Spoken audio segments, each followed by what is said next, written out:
Сәлем достар, менің каналыма қош келдіңіздер. Сіздермен бірге мен Асия. Бүгін өте оңай әрі дәмді тез жасалатын салат жасайтын боламын. Міндетті түрде видеоны соңына дейін қарап, менің каналыма тіркеліп, лайк басып, пікір қалдыруды ұмытпаңыз. Ең алдымен бізге керекті өнімдерімізді дайындап аламыз. Шұжығымызды осылай бірнеше бөлікке бөліп, майда кубик тәріздес етіп тураймыз.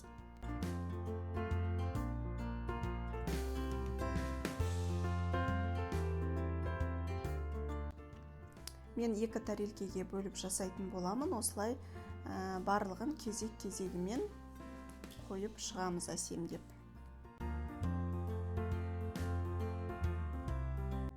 Қызанағымызды да дәл осылай турап, тәрелкемізге әсемдеп саламыз.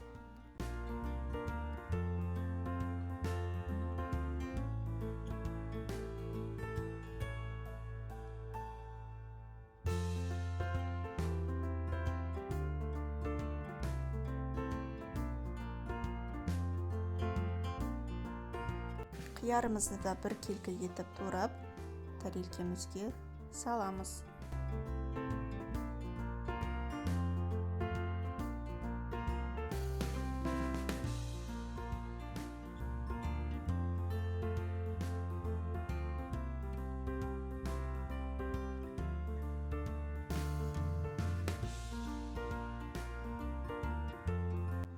Келесі кезекте жүгерімізді саламыз.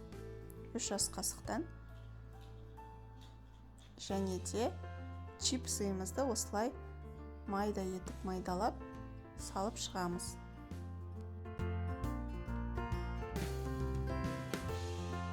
Салатымызды тәрелкеге әсемдеп радуга тәріздес етіп қойып шығамыз. Ортасына 3 ас қасықтан майонезімізді саламыз.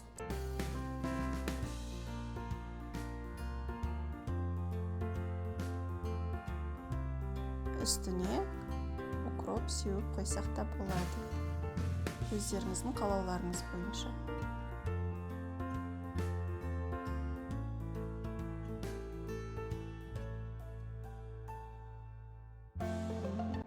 Мінекей біздің салатымыз дайын болды. Өте дәмді әрі тез дайындалады.